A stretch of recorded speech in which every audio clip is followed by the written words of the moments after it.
Okay, in this video, we are going to learn about the data manipulation with Pandas Part 2. First, we are going to learn about the hierarchical indexing. Yeah, we start from the multiple index series. Let's start by considering how we might represent two-dimensional data with a one-dimensional series. For concreteness, we will consider a series of data where each point has character and numerical key. And suppose you would like to track data about states from two different years, yeah. So for example, we have a data that represent the population of the states of each year, and we have two different years. So yeah, we will discuss about how to track the data about states, yeah, from two different years. And when using the Pandas tools we've already covered, you might be tempted to simply use Python tuples as keys. So here the example of the multiple index series. We have the index, yeah. So this is an array. This is an array, and we have California in 2000 in years in 2000 and California in years in 2010. And we also have another state here, New York and Texas. Each of these states has 2 years, two different years, 2020, 2010. And we also have the population.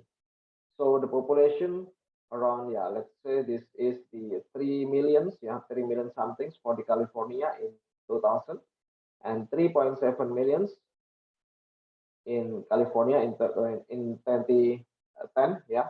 So it means the population represents the population of each state on years 2000 and 2010. So if you see here in the right side, you see the multiple index, right? Multiple index, which is we have California as the states, and we also have the years. California in 2000 we have this population, and California in 2010, yeah, we have also another population here, and so on and so on. So here we have a multiple index. Yeah. So how to handle the multiple index series? So for example, here we create a new variable and we call it as a pop, yeah. Pop equal pd.series populations. So it means we convert the populations variable to a pandas series, and we set the index for this population from the index variable. So it means we have the index here. Index represents uh, two data, the states and also the years. And if we print the pop variable, you will see the output like this. So yeah, let me open my Google Colab. So here we create index variables and populations. So we have multiple index, right? In the index variable, we have two different data, the states and also the years. And if we print the pop, yeah, the pop is represent the population of the states of each year. So you will see the output like this. Okay, so we have multiple index, right?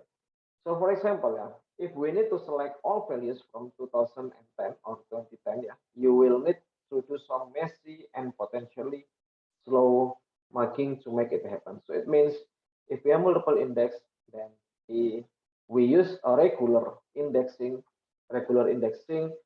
in a NumPy array. So or regular indexing in Pandas series. So we need a code like this: print pop I for I in pop.index if I index 1 equal 2010. Yeah, it's yeah, we can see that this is the some messy and potentially slow code, yeah, for getting the data on 2010 years. So actually, yeah, it will give you the right output, but yeah, it require more time to execute this code. And this is a bad way to getting the data from the year 2010. Yeah, and this produce the desired result, but it's not as clean or as efficient for large data set as the slicing. So we have another method to uh, handle this multiple index series. And fortunately, Pandas provides a better way.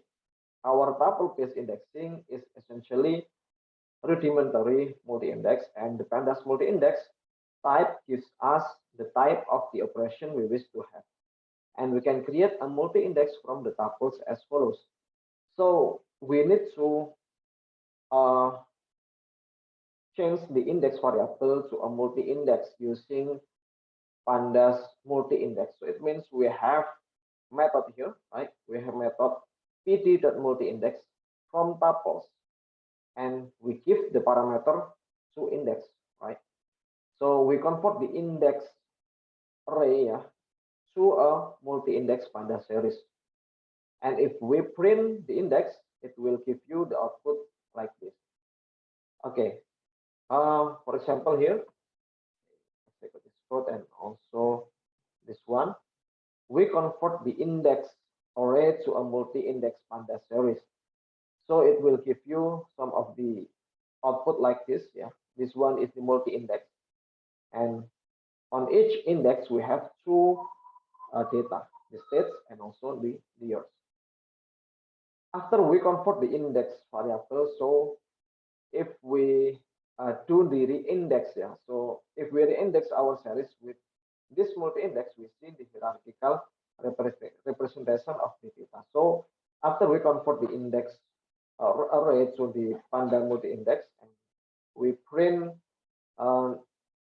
we create, yeah, we print the pop variable, yeah, we print the pop variable, and pop equal pop dot re-index, and we give the parameter to index. And if we print this one, okay, it will give you the output like this. So we have states and also we have the years, but actually we don't print the California, New York, and Texas two times, only one time, right? So because of we already convert the index, we already convert the index array to the multi-index Pandas. So it will give you output like this. Each state has two different years, 2020 and 10. And it will give you also the population of each year. Yeah, here the first two columns of the series representation show the multiple index values, while the third column shows the data of the population, right? So this one is the third column represent the population. And you need to notice that some entries are missing in the first column. Yeah, in this multi-index representation, any black entry indicates the same value as the line above, because we have two California, we have also two New York, so we don't need to print it two times. Okay. Now to access all data for which the second index is 2010, we can simply use the Pandas slicing notation. So for example, this is the code for representing only the population of each state on 2010. So we only need to print the pop and colon, comma 2010. So it will give you only the population on years 20 and 10, 2010, right? Okay, so if we print this, if we execute this code, wait, let me execute this code first. Then it will give you the data that represent the population of the California, New York, and Texas only on years 2010. And the result is a singly indexed array with just the keys we're interested in. And the syntax is much more convenient, and the operation is much more efficient if we compare with our previous code, right? And yeah, the operation is much more efficient than the homespun tuple-based multi-indexing solution that we started with.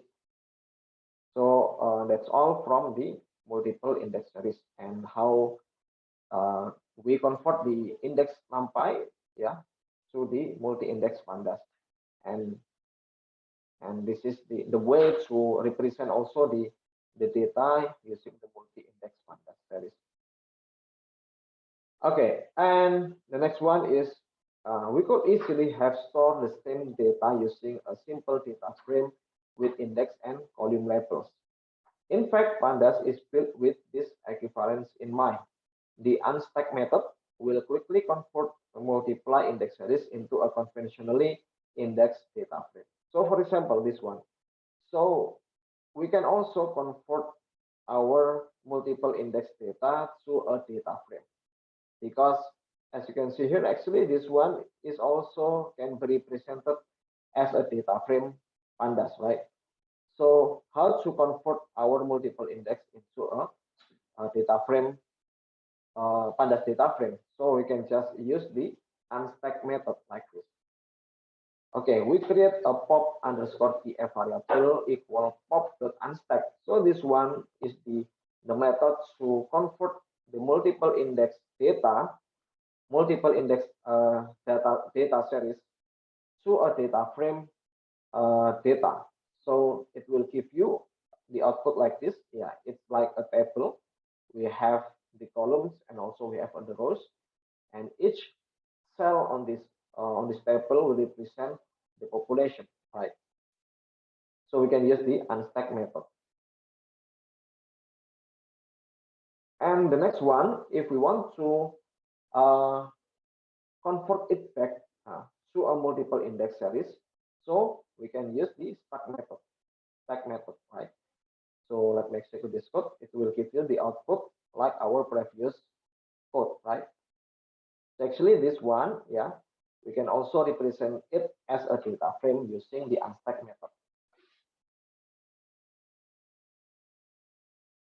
And the next one, yeah, seeing this, you might wonder why would bother with hierarchical indexing at all, yeah.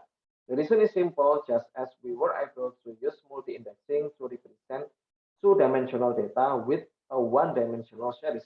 We can also use it to represent a data of a three or more dimension in a series or data frames. Actually, uh, without the multiple index series, we can represent data using a data frame. But actually, yeah, we can also use a multiple index to represent more than one dimensional data to a one dimensional series.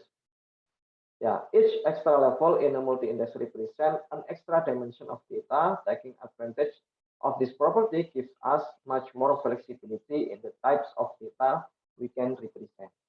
And with a multi-index, this is as easy as adding another column to a data frame. Okay, the next one is explicit multi-index constructor. So let me minimize this text cell. Okay, the next one is explicit multi-index constructor. For more flexibility in how the index is constructed, you can instead use the class method constructors available in the pt.multi-index. For example, as we did before, you can construct the multi-index from a simple list of arrays giving the index values within each level. So let's see this code. Yeah, we have three different code here. We have a pt multi-index dot from arrays and from tuples and also from products. So all of this code will represent the same output. Okay, let me show the code first. Oh no, wait. Okay, let me find the code first.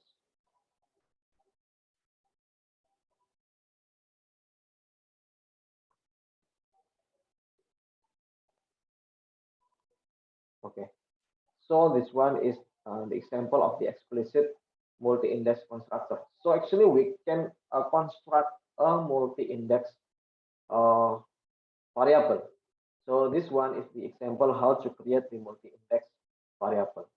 We can use the pt.multiindex.from arrays, yeah. So the parameter inside the method will be the arrays, yeah, two different arrays or some of the different tuples and also uh, two different arrays, right? So if we use the from arrays, so it means it will give you uh, four, yeah, four different index a comma 1, a comma 2, b comma 1, and b comma 2. And you can also create the multi-index from tuples. So we need 4 tuples here. Yeah, A equal A, comma 1, A, comma 2, B, comma 1, B, comma 2. And you can also construct the multi-index using a Cartesian product. So we only require 2 different arrays here, A and B and 1 and 2. So it will give you the same output with our previous code with using tuples or array.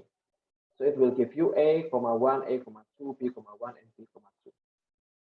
Okay, let me use the last code, yeah, because this one is more simple if we compare with the previous code. So it will give you the same output with tuples and array. Okay, so yeah, sometimes it is convenient to name the levels of the multi-index. Yeah, we can accomplish this by passing the names argument to any of the above multi-index constructor or by setting the names attribute of the index after the fact. So we can also give the name of our index, right? So for example, this is the code to give the name for our index, because you know we have two different index here. We have a state and also the year. So we can use this code pop.index names, yeah, equals state and year. So the state, it will represent the first index and the year will represent the second index. If we print the pop variable, it will give you the same output with our previous code, but actually this one also give you the name of the index for the first index and also the second index. Okay, let me execute this code first. Then this one, it will give you the name of your index. We have state and also we have year. Okay, the next one is the multi-index for columns.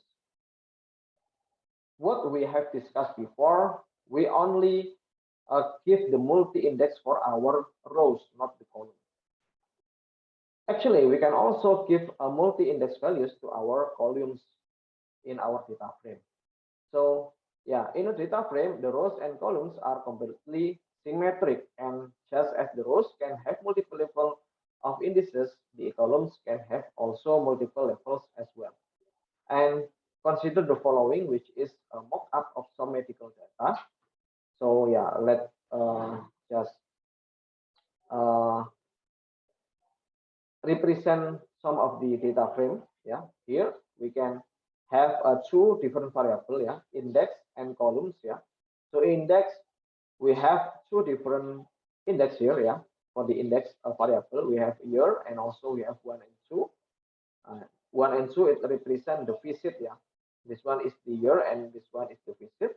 And for the multi-index for our columns, we also have a subject. Yeah, the patient. Yeah, it can be the patient, or we can call it as a subject, and HR and temperature. HR, it means, yeah, this one is temperature. HR is for the heart rate, right? So let's just imagine we have a patient, and the patient visited the doctor, and the doctor will calculate the heart rate and also the temperature, the body temperature, and each of these patients has visited the doctor 2 times, right? 2 times in year 2013, they visit the doctor 2 times, and also in 2014 they also visited the doctor 2 times. So we have multiple index for the rows and also multiple index for the columns, and we can just mocking some data. Yeah, we can just randomize the data using this code. Data equal np.round, np.random.random. So because we have a 4 times 6 data, right? Because if we represent the data using a data frame, we will have 4 rows and 6 columns, right? 4 rows because we have 2 years, yeah, and also 2 visits, right? So it will give you the 4 rows, and we have 3 patients, and each patient will be calculated for their heart rate and also their temperature. So we can have 6 different columns. So this code is just for randomizing the values, yeah, using uh, Gaussian distribution or normal distribution. For comma 6, it will represent the size of the data, and 1, the parameter 1 will represent the standard deviation. So you can just playing around with this variable, these parameters, yeah. So you can just follow the code in the slide. So this one is the standard deviation for our data variable. Okay, let me execute the code first, yeah. So this one is for randomizing the data using the Gaussian distribution. So it will give you this data. Then after that, we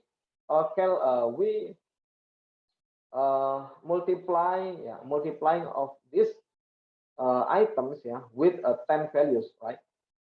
So all of the data in our uh, all of the item in our data variable will be multiplied by 10 only for the rows 0, rows 1, rows 3, yeah, because we have 2 steps here, right?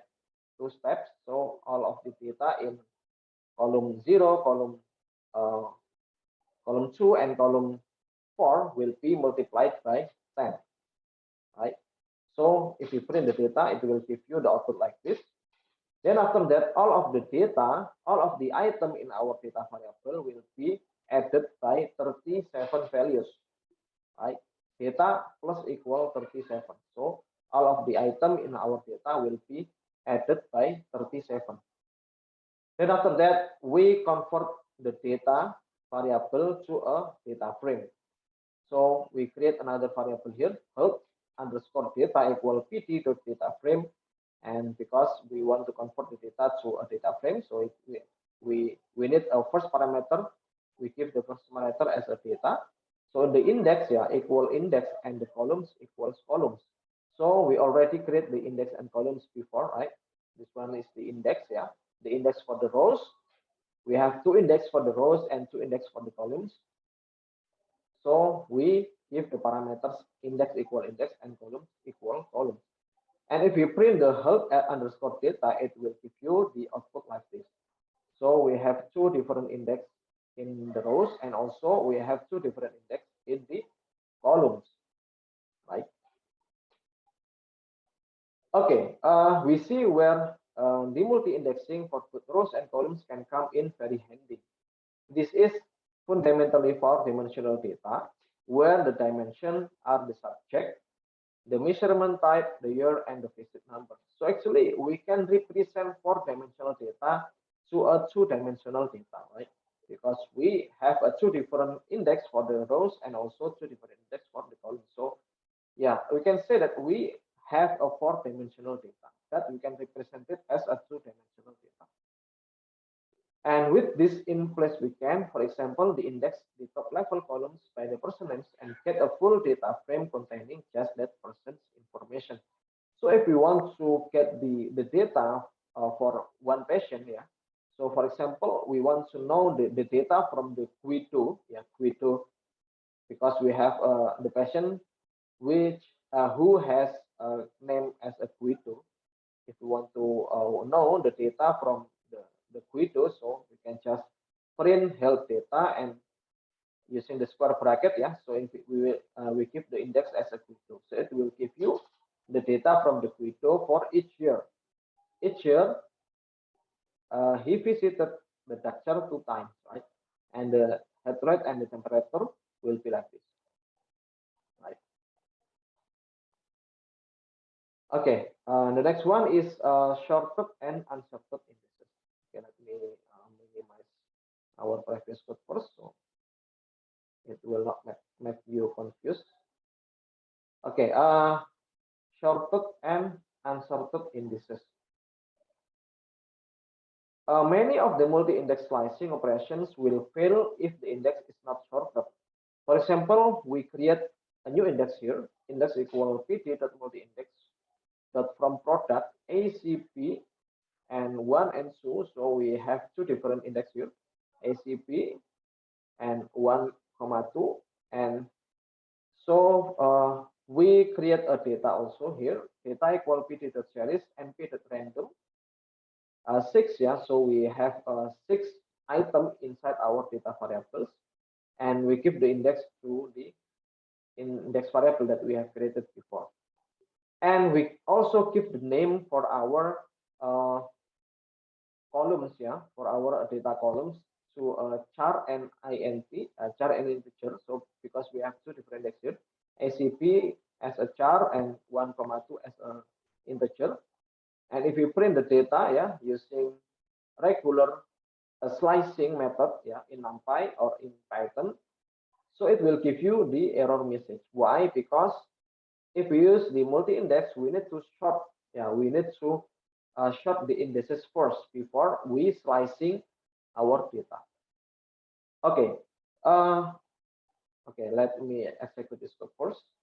So, okay, this is the data that we have because the char columns, yeah, the char index, we have not short, yeah, we have not short the index, yeah, because after A it should be B, not C, yeah. And in our example, we have the C after A, so we need to sort it first. Okay, if we print the slicing using regular method in Python, so it will give you the error message, right? So how to solve this problem? We need to sort it first before we slicing our data. Okay, let me execute the code first.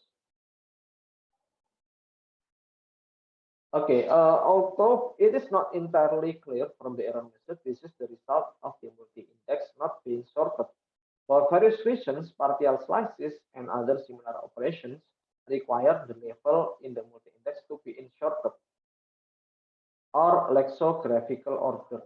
Pandas provides a number of convenience routines to perform this type of sorting. For example, we can use the sort index or sort level methods of the data frame. Okay, let's try to use the sort index method. So, because we have the data, yeah, we have the data here, so we need to sort the index first, yeah. Okay, data equal data dot sort underscore index, yeah. Then after that, after we sort the index, then we slice our data. Uh, it will give you the output. Yeah, we don't see the error message here because we have already sort the index. Okay, the next one is index setting and also resetting. Another way to rearrange hierarchical data is to turn the index labels into columns. This can be accomplished with the reset underscore index method. So for example, here we create another variable pop underscore flat equal pop dot reset underscore index name equal population. Then we will print the pop flat. So it let's see our previous code here because we back to the pop variable. So this one, yeah, this one is the pop variable. We already create the pop variable, and we want to uh, reset the index of the pop variable. If you use this code, yeah, if you use the reset underscore index method, so it will convert our pop variable to a regular data frame, right? So regular data frame, so it means we have a table with the rows and the columns, yeah. So it will give you the output like this. Okay, let me execute the code first. So this one, yeah, we reset the pop, yeah, we reset the pop variable to a regular data frame. So we create another variable here, pop underscore flat equal pop dot reset index name population. So what is name population? So it will represent the third column, right? The third column because we have not already create the name of our third columns. The third columns will represent the population, right? If we go back to our previous code, yeah, here we have only uh, we have only states and years, right? States and years. We have not already give the columns for our subcolumns, right? So this one name equal population, so it will give the name for our subcolumn. Then after we print our data frame, so it will give you the output like this. And the next one is we can also give the name for the state and also the year, right? So yeah, often when you are working with the data in the real world, the raw input data looks like this, and it's useful to build a multi-index from the columns values. So this can be done with the set index method, yeah, of the data frame, which returns a multiple index data frame. Okay, so it will give you the name for our first and second column. Actually, uh, we have already created the state and year before, right? So if we set the index state and year, so it will uh, convert it back, yeah, convert it back our pop flat, yeah, to a multi-index data frame, right? So it will give you yeah, it's similar with our data frame, but actually this one, because this one is regular data frame and we set the index to the state and the year, so we only print the states one time, yeah. California, New York, and Texas, yeah. So we don't need to print it two times, yeah, because we have already create the index for our first column and the second columns, right? So the state and the year and the population, so it will give you the output like this. Okay, that's all from the hierarchical indexing, yeah. So actually this that's all from the multiple index series. So the next one we will learn about how to combining the data set using the concat and append method.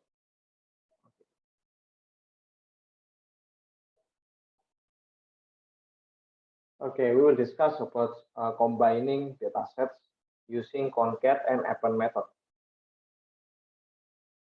Some of the most interesting studies of data come from combining different data sources.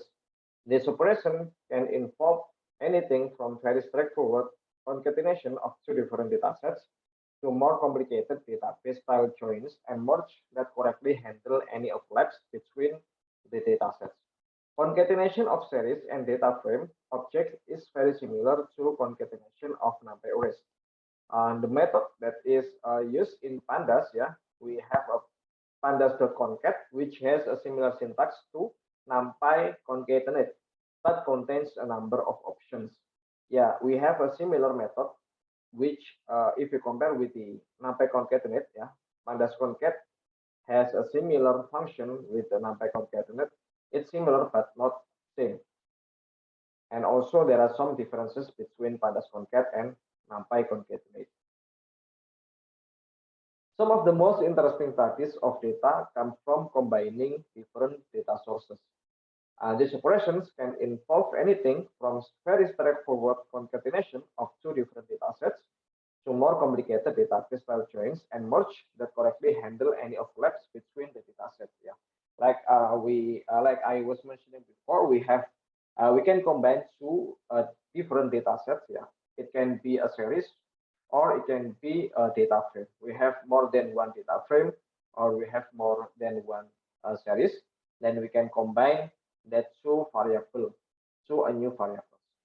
So for example, here we have two different variable, ser1 and ser2. Yeah, ser1 equal panda series ABC, and we give the index to 1, 2, and 3. So the item will be A, B, and C for series 1, yeah, ser1. And for ser2, we have a DEF as the items, and 4, 5, and 6 as the index. So we can combine these two variables using concat method in pandas. So we can just call the pd.concat and we give the parameters to ser1 and ser2. Remember, if you use the concat method, inside the concat method, we need to give the square bracket, open and close square bracket. Then inside that square bracket, we put that the two variable that we want to combine. So let me execute the code. So this one is share1 and share2. If we use the pt.concat, so it will combine these two variables. Okay. And it also works to concatenate higher dimensional objects such as data frames. Yeah. So previously we used the series, yeah, one-dimensional data, and now we use the data frame or two-dimensional data. So here you can see we have two different data frames, the F1 and the F2. Each of these data frame has some item, yeah. So the first data frame, the F1 equal pt.data frame, and we keep the two rows and two columns, yeah. So here we have A columns and B columns, and inside the A columns we have two items, A1 and A2, and also in B columns we have B1 and B2, and we give the index to 1 and 2. And for the second data frame of the F2, we have also same columns, yeah. So, but it has a different items, A3 and A4 for the A columns, and B3 and B4 for the B columns. And we give a different index here. We give the 3 and 4 index for the F2. So how to combine these two data frames? Yeah, it's similar with we have done before in series dataset or in series variables. So we can also use the pandas.concat, right? So here we can just execute this code, then print the TF1 and print the F2. As you can see here, we have a two-dimensional data, the F1 and the F2. And if you want to combine these two data frames, yeah, you can just call the concat method, pt.concat, and inside this method, yeah, it's similar with we have done before in series, yeah. So we put the F1 and the F2. So it will automatically combine the F1 and the F2. As you can see here, yeah, it's similar with the concatenation in NumPy array, because if you use the concatenation from the pandas, it will combine by using the columns, yeah. The rows. So the default value of the axis will be 0, not 1, because we combine vertically, not horizontally, right?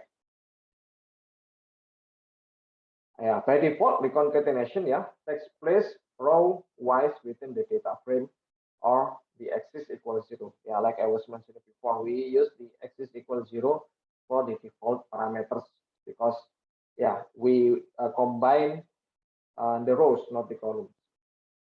Yeah, it's similar with the concatenation from the NumPy. Yeah, pt.concat allows specification of an axis along which concatenation will take place.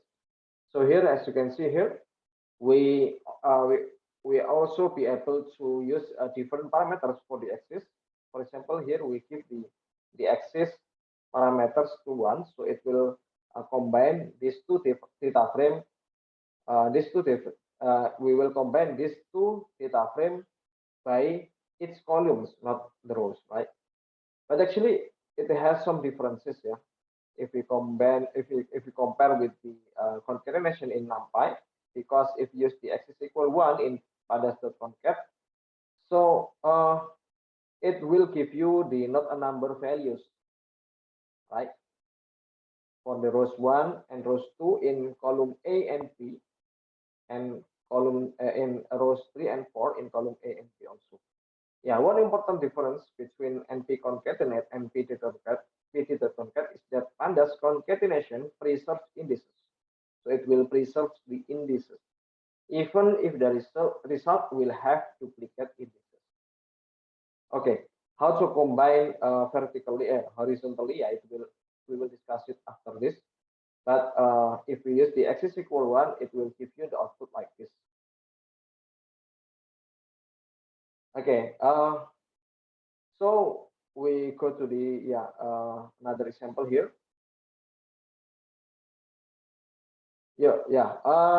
Actually there are some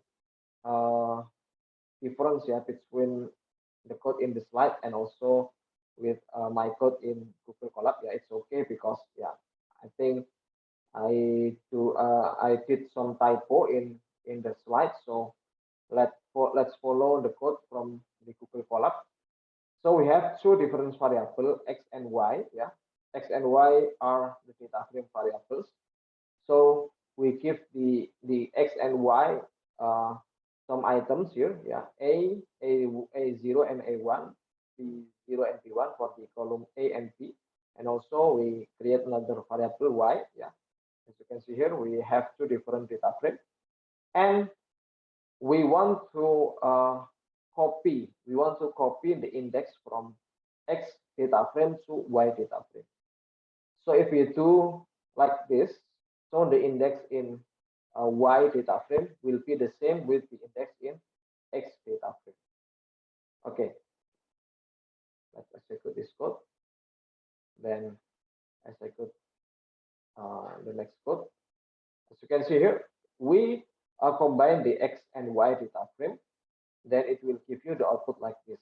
Yeah, because the y index is similar. Yeah, it's the same with the x data frame index. Yeah, so it will give you a 0101 index. Yeah, after we combine these two data frames. Yeah, notice the repeated indices in the result. Yeah, while this is valid within data frames, the outcome is often undesirable. PD.concat gives us a few ways to handle it. Okay, let's go to the next slide. Yeah, if you like to simply verify that the indices in the result of PD.concat do not overlap, yeah, you can specify the verify underscore integrity flag. With this set to true, the concatenation will raise an exception if there are duplicate indices. Here is an example where, for clarity, will catch and print the error message. So, okay, if the x and y have a same index, yeah, have the same index, yeah, so it will give us the error message because we want to avoid uh, overlap, because we can say the overlap if the two data frame has a similar index. Okay, so to check if the x and y has a different index, so we can use this code. Yeah, we can use the try and catch. Yeah, sorry, in Python we can say that try in except. Yeah, so inside our try, for example here we declare a new variable z equal pd.concat x comma y, and we give a verify integrity equal true. So it means if the x and y have a same index, it will give you the error message. Yeah, it's just to verify that the two data frames that we want to combine have a different index. Yeah, yeah, because we already copy the index from the x data frame to y data frame, so it will give us the error message if we execute this code. Okay, but if we want to ignore the overlap, yeah, so for, by default verify integrity sorry we discussed about the ignore index. Yeah, so let me go to the next slide. So sometimes the index itself does not matter, and you would prefer it to simply be ignored. You can specify this option using the ignore underscore index flags. And with this set to true, the concatenation will create a new integer index for the resulting series. Okay, for example, here, if we want to ignore about the overlap, yeah, we can just use the ignore underscore index equal true.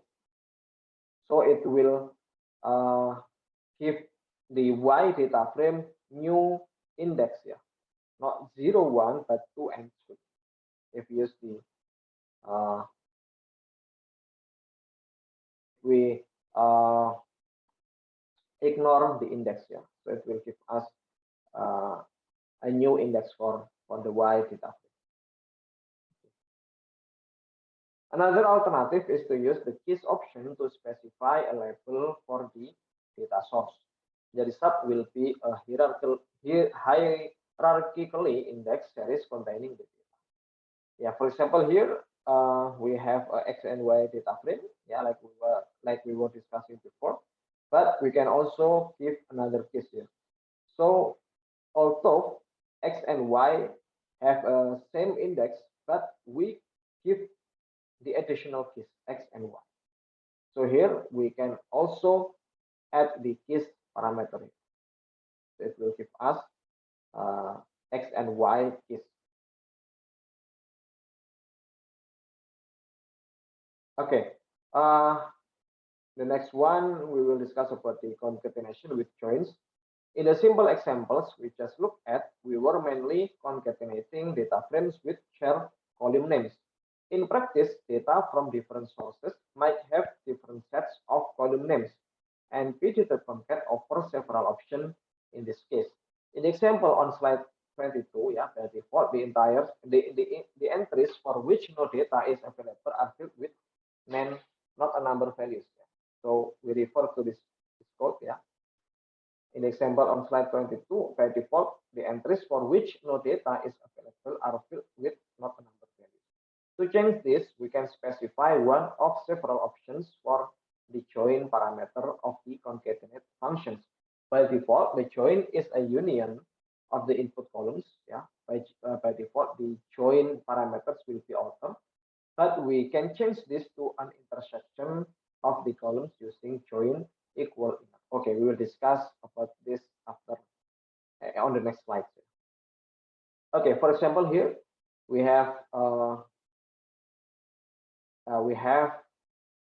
the F1 and the F2. Yeah, the F1 and the F2. So it refers to our previous code here. Yeah, so we have the F1 and the F2. Yeah, and they are the data frame variables with a different index. Yeah.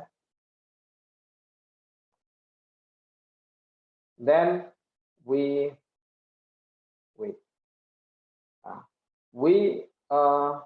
combine the df1 and df2 with the join equal inner parameters. Okay, let's execute this code. Yeah, it differs if we use join equal outer. So let me add another code here. So we don't need to add this one. So we don't need to give the join parameter because the default value of the join parameters will be outer.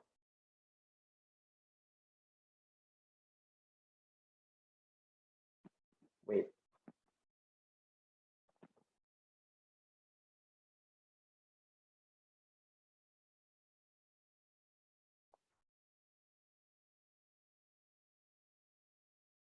Okay, it will give us the same output, right? Yeah, because TF1 and TF2 has a same dimension, yeah, same dimension, and also same index.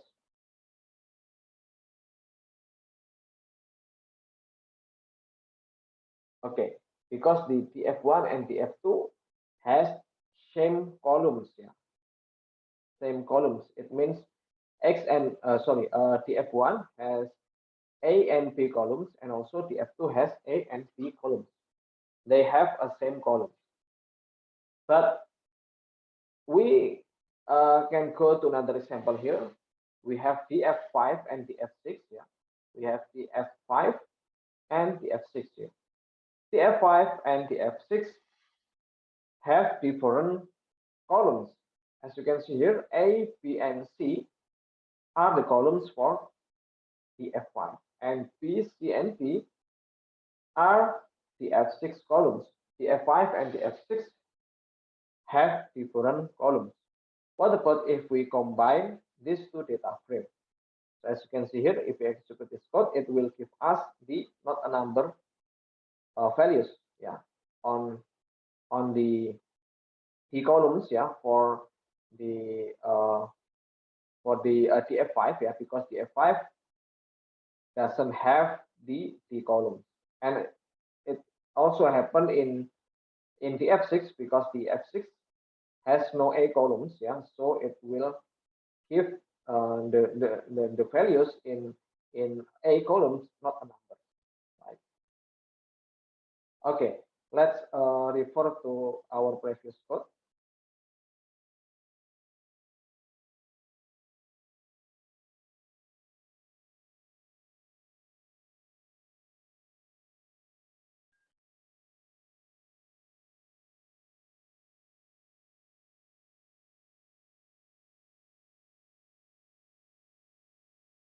Okay, this one also give us the not a number values, the F1 and the F2, right? Because we combine the F1 and the F2 with the axis equal 1, not axis equal 0.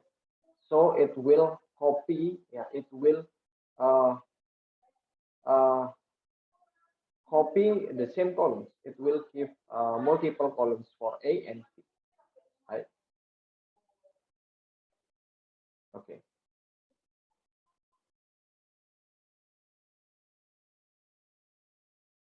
Okay. The next one is append method because direct array concatenation is so common. Series and data frame object have an append method that can accomplish the same thing in favor instruction. For example, rather than calling pt.concat, you can simply call the f1 to append the f2. Yeah, it's similar. It has the similar function with the concat in pandas. You can also use the append, yeah, but actually the append we need to call the first data frame, then we can just add the append method, and inside the append method we can just give the second data frame. Okay, how to use the append method, yeah. So here, as you can see here, we have tf1 and tf2, and we can add the tf2 to the tf1 using the append method. So here, as you can see here, it's similar with the pt.concat with axis equal 0, right? So it will combine the rows from the tf1 and tf2. Keep in mind that unlike the append methods of Python list, the append method in Pandas does not modify the original object. Instead, it creates a new object with the combined data. So actually, if after we execute this code, yeah, so the F1 will still has this item, this item. It will not add a new item in the F1 because actually the append methods in Pandas it's different with the append method in Python list because it creates a new object with the combined data. So it will not modify the TF1. Yeah. So actually, after we execute this code, we just print the TF1. It will still give us the same item with our previous code. It's not very efficient method because it involves creation of a new index and data buffer. Thus, if you plan to multiple append operation, it is generally better to build a list of data frames and pass them all at once to the concat function. Okay, that's all from the append and also concat method.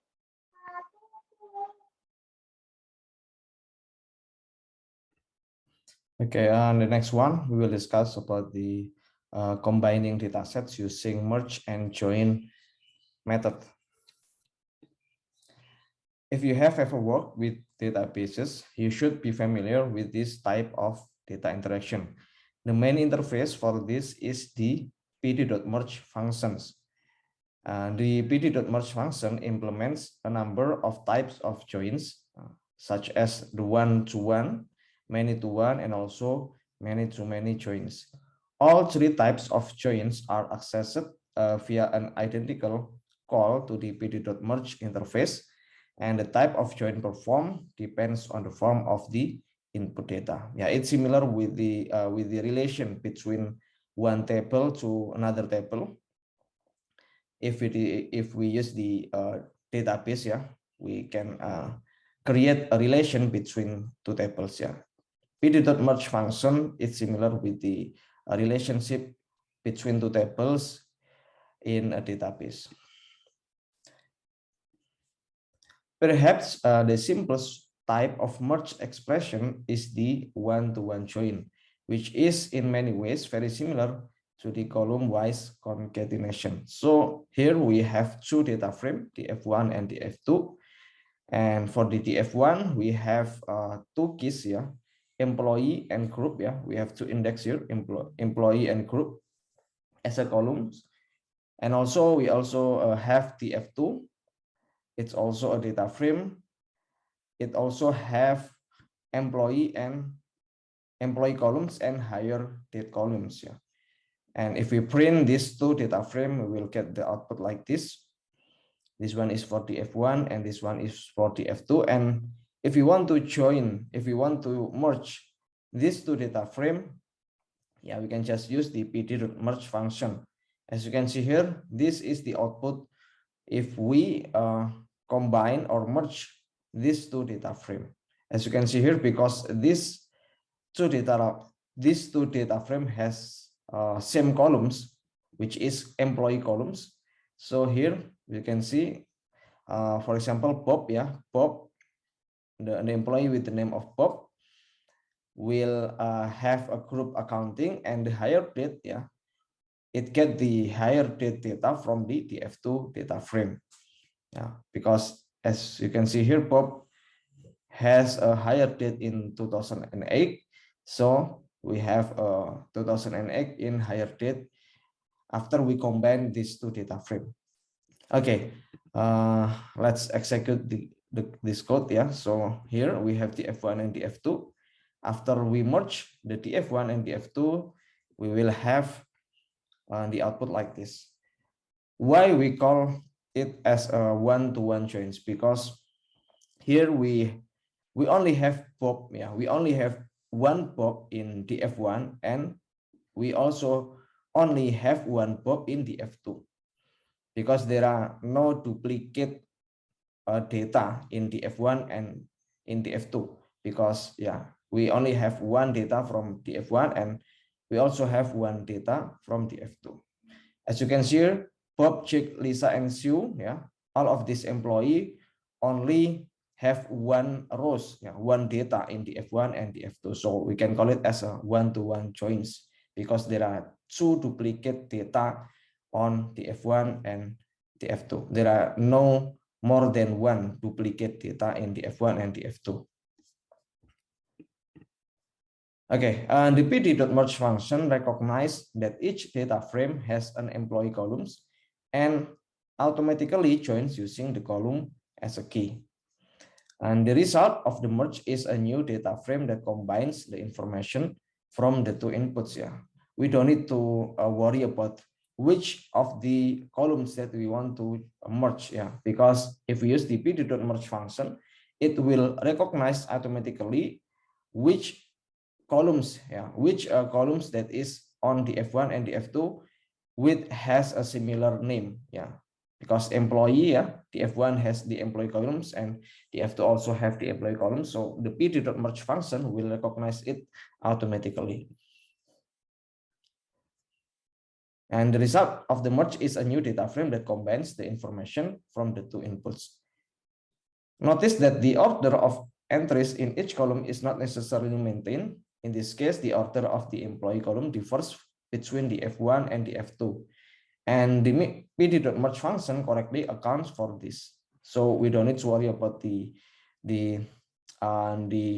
order of the data. Yeah. So as you can see here, if we see the output here, the order will have the similar order in the df3. Yeah, will have the similar order with the df1 for the employee columns. Additionally, keep in mind that the merge in general discards the index, except in the special case of merge by index. Okay, we go to the next slide. Yeah, so the next one is many-to-one joins. Yeah, many-to-one joins are joins in which one of the two key columns contains duplicate entries. For the many-to-one case, the resulting data frame will preserve those duplicate entries as appropriate. Okay, let's see the example in many-to-one joins. Yeah, here we have DF4. DF4 has group columns and also supervisor columns. Yeah, if we print the DF4, it will be like this. Yeah, group and supervisor. And we want to combine the DF4 with the DF3. So we already have the DF3, yeah, in the previous code. Yeah, so these are the DF3 with this one is the DF3. Yeah, so we will join the DF3 with the DF4. So here you can see that the in DF4, yeah, in DF3, yeah, in DF3 we have a duplicate entries in group columns, which are engineering entries. Yeah, we have a two engineering entries in DF3, but in DF4 we only have one engineering data. So we don't have a duplicate entries in DF4, but we have a duplicate entries in DF3. That's why we call it as a many-to-one joins, because one of the data frame has two or more duplicate entries. Yeah, as you can see here, if we merge the DF3 and DF4, it will be like this. Yeah, so we have a duplicate entries for the engineering because DF3 and DF4 has a similar columns. Yeah, has the same column in group columns. So as you can see here, the engineering, yeah, the engineering data entries in Jake and Lisa, yeah, it will be like this, right? So yeah, it will be like this. Yeah, that's why we call it as a many-to-one joins. So yeah, engineering in 2012 and engineering in 2004, and it will combine. Yeah, it will merge with the engineering in DF4, yeah, which is the engineering has a Q2 as a supervisor, right? So engineering 2012, engineering 2004, and the supervisor will be Q2 and Q2. Yeah, so we call it as a many-to-one joins. Many-to-many joins are a bit confusing conceptually. Yeah. Now we discuss about the many-to-many joins. Yeah, many-to-many joins are a bit confusing conceptually, but are nevertheless well defined. Yeah, if the key columns in both the left and right array or left and right data frame contains duplicates, yeah, then the result is a many-to-many merge. This will be perhaps more clear with a concrete example. Yeah, we will see the example of the many-to-many joins. Consider the following, where we have a data frame showing one or more skills associated with a particular group. Yeah, by performing a many-to-many join, we can recover the skills associated with any individual person. Okay, let's see the example. We have another data frame here, the F5. Yeah, so actually the F5 has a group and group and skills columns. Yeah, and we want to merge the DF5 with DF1. As you can see here, we have DF1 and we have a duplicate entries in DF1, yeah, which is a group. Yeah, because in the group columns we have two engineering data entries in DF1, and if we see in DF5 we only have we also have the duplicate entries, yeah, which is accounting and engineering in the group columns. We have a two accounting data entries, and we also have a two engineering data entries in the F5. So we can call it as many-to-many joins because the F1 and the F5, yeah, have a duplicate data entries in group columns. So if we combine the DF1 and the F5, yeah, if we merge the F1 and the F5, and we will have a new data frame like this. Yeah, so accounting and accounting, engineering, yeah, because you see here because we have two accounting, yeah, in the F5. So Bob, yeah, Bob in the new data frame we will also have two accounting data entries in the group columns, yeah, which is a math and spreadsheets, yeah, for the skills. And what about the check? Yeah, because the check is check has an engineering, yeah, group, yeah. So as you can see here, we also have two engineering data entries in the F5. So actually, check will also have two engineering data entries, yeah. And for the skills, we will have a coding and Linux. And it also happened in the Lisa, yeah, because Lisa also has a engineering data entries, yeah. So actually, we will duplicate the Lisa employee, yeah, 2 times because it has a two engineering data entries, and so on and so on, right? So we can call it as a many-to-many joins, yeah. Okay, let's execute the code, yeah. So this one is, yeah, many-to-one joins, yeah. We have not execute this code, yeah.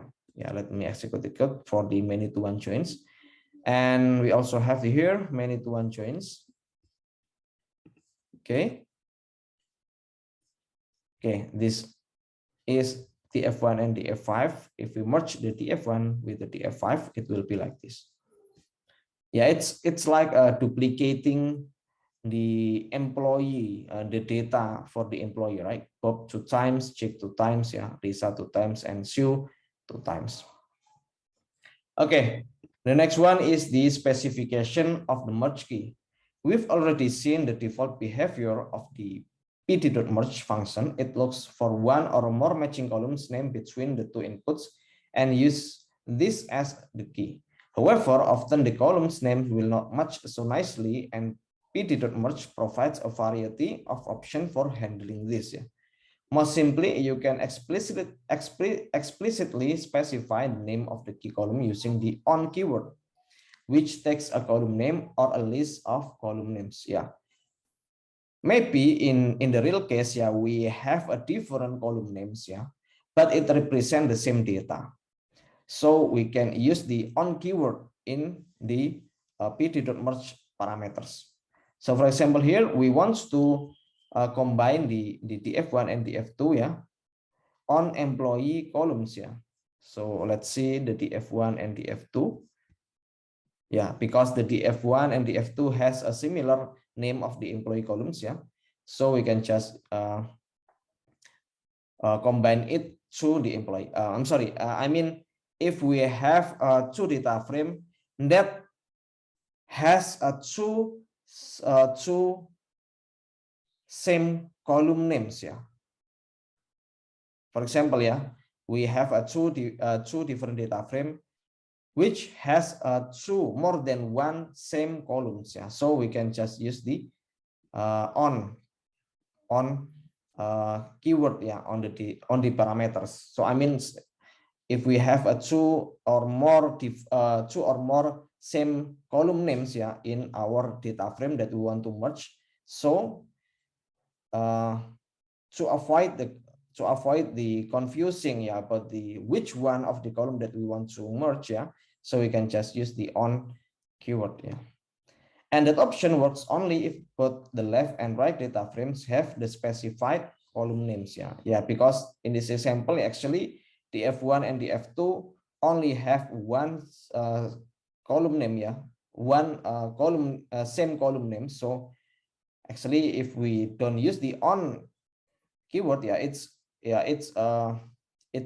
not a problem because the F1 and the F2 has already same name, same column names, yeah. So we don't need to use the on keyword. It's okay. But actually, if let's assume that the F1 and the F2 has a two same column names, yeah. So we need to use the on keyword here. Okay. So yeah, let's just execute this code. It will give the output like this. Yeah, at times you may wish to merge two datasets with different column names. Yeah, for example, we may have a dataset in which the employee name is labeled as name rather than employee. Yeah. That's what I was mentioning before. Yeah. In the real case, maybe we will have two different column names that represent the same data. So for example, the first data frame has a name column and the second data frame has the employee columns. Yeah. In this case, we can use left on and right on keywords to specify the two column names. Yeah. So for example, here we have a DF3 which has the name and salary columns. Yeah. Then we want to merge the DF3 with the DF1. So actually, in DF1, we have employee columns. Yeah, DF1 has the employee columns, not the name columns. And we want to combine the employee columns in DF1 and name columns in DF3. So we can use this code. Yeah, pd.merge DF1, DF3 left on employee. So it represents the employee and the employee columns on DF1, right? And the right on parameters will be name because in the F3 has the name columns. Yeah. So if we combine or merge the df1 and the F3 with this code, it will give the output like this. Yeah. So it means we will have the new data frame, yeah, from the F1 and the F3 that's already combined, yeah, in the employee columns. Yeah. Okay, so let's execute the code. Yeah, so we have the F1 and the F3. If we merge the F1 and the F3 with the left on and right on parameters, yeah, so it will give the output like this. So yeah, wait, name with I think I'm not already execute the F3 code. Yeah, so this one is, yeah, okay. So the DF3, yeah, the DF3 has the name columns and it will assume as a employee columns. Yeah, so it will be like this, the output for combining the two data frame with has different column names that represent the same data. Okay, the next one is the result has a redundant column that we can drop if desired. For example, by using the drop method of data frames. Yeah. For example, if we want to drop the name, because if we use this code, yeah, with the left on and right on parameters, actually we still have the name columns, right? But if we want to drop this column, yeah, we can just add some code here. Yeah, we can just use the dot drop name axis equal 1. So it means we will drop name columns. Yeah, so here we can just execute this code, so it will drop the name columns. Yeah, sometimes rather than merging on a column, you will instead like to merge on an index. Yeah, for example, our data might look like this. We have the F1A and we also have the F2A. Yeah? It has a same index, yeah, which is employee index. Yeah, the F1A equal the F1.set index employee, and the F2A equal the F2.set index employee. So actually the F1A and the F2A will represent the F1 and the F2 with the employee as the index. Yeah. So okay, let's execute the code first. If you execute the next code, it will be like this. Yeah, so we have the F1A and we also have the F2A, which has the employee columns. Yeah. Okay, we can use the index as the key for merging by specifying the left index and or right index flags in pd.merge. So for example, here we have another code, pd.merge the F1A and the F2A, left index true and right index true. It will give the output like this. Okay, let's execute the code. Okay, so it will give the output like this. And the next one is the specifying set arithmetic for joins. In all the preceding examples, we have glossed over one important consideration in performing a join, the type of set arithmetic used in the join. This comes up when a value appears in one key column but not the others. So what if we have the case that in one DF6, yeah, so we have two data frame, DF6 and DF4. So actually DF6 has name and foot columns, yeah, and in name columns DF6 has Peter, Paul, and Mary, and in the foot columns DF6 has fish, beans, and bread. But if we compare with the F7, the F7 also has similar columns with the F6 in the name columns. Yeah.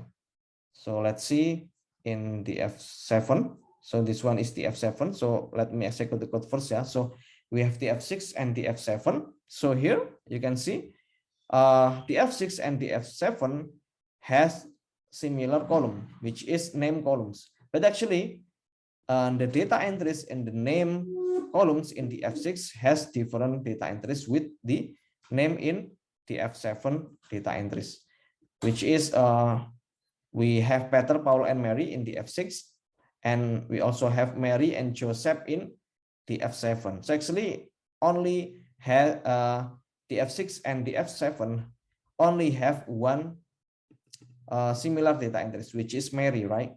Peter and Paul, yeah, is not in the F7, and Joseph is not in the F6. Here we have merged two data sets that have only a single name entry in common, Mary. So if we combine or merge the F6 and the F7, it will give us the output like this, because it will merge only the rows in the F6 and the F7 with which has similar data entries, which is Mary, right? So it will be it will give us the output like this.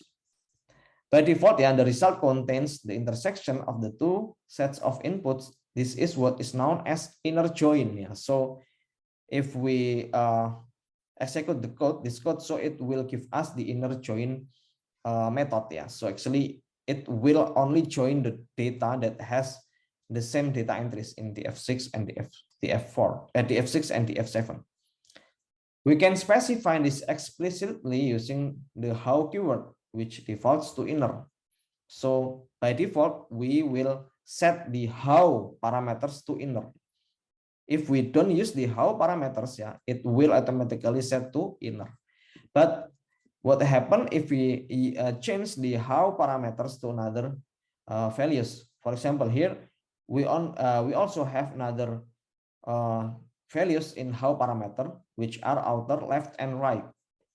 An outer join returns a join over the union of the input columns and fills in all missing values with not a number. So actually, if we execute the code, this code with how parameters set to outer, so it will give us the output like this. So actually, it will join the DF6 and the F7 with the outer join, and it will give us the not a number for string columns, yeah, in Peter and Paul, yeah, because actually Peter and Paul, yeah, in DF6, yeah, is not in the F7 because there is no Peter and Paul in the F7. So that's why we set the it will set the string for the Peter and Paul to a not a number. And it also happened, yeah, in Joseph data, yeah, because Joseph is not in the F6, yeah, so it will give the output, it will give the data not a number in foot columns. Okay, what about if we set to left? Yeah, so actually if we set the how to left, so it will remove the Joseph, yeah, because foot and string, let's assume foot is in left column, yeah, and string in the right column. So if we set the left, yeah, so it will remove the data which has not a number in foot columns. And that's also happen if we use right value for the how parameters. So it will remove the data which has not a number in string columns. Yeah, that's why we only have Mary and Joseph here. And the left join and right join return join over the left entries and right entries respectively. Yeah, so that's what I explaining before. Yeah, so it will give us the output like this, and the output rows now correspond the entries in the left input using how equal right works in a similar manner. Yeah,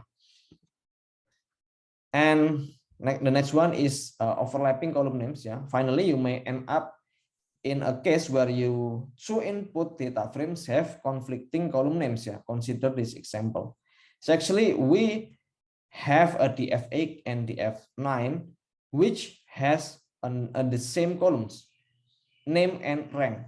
Df8 has name and rank columns, and df9 also has name and rank column, but actually there are some conflict, yeah, inside the rank columns. Yeah, because the df8, yeah, has 1, 2, 3, and 4 for the rank, and the f9 has 3, 1, 4, and 2. So actually they have the same column names, which are name and rank, but actually the data entries inside the rank columns, it's different between the f8 and the f9. So we can call it as overlapping column names.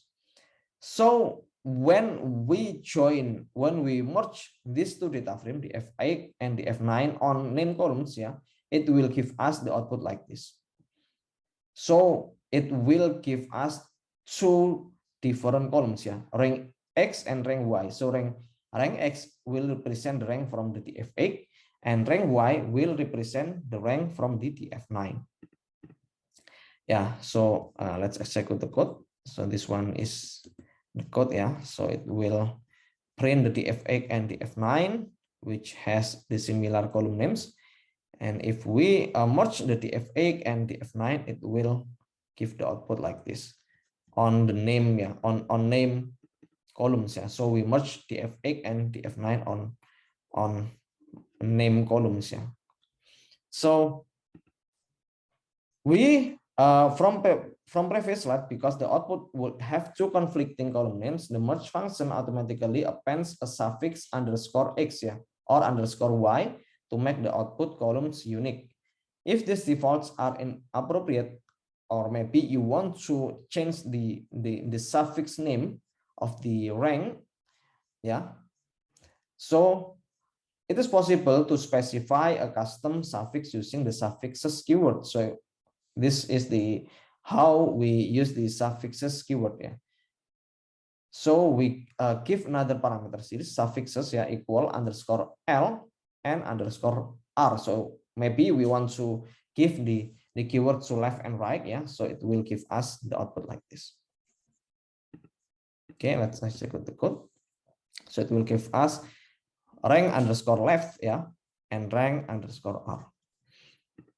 Okay, and that's all the course in week 7. So we will discuss about your problem. Yeah, if you have any problem when you implement the code in the slide, so we'll discuss it on live Zoom class in week 7. Okay, thank you.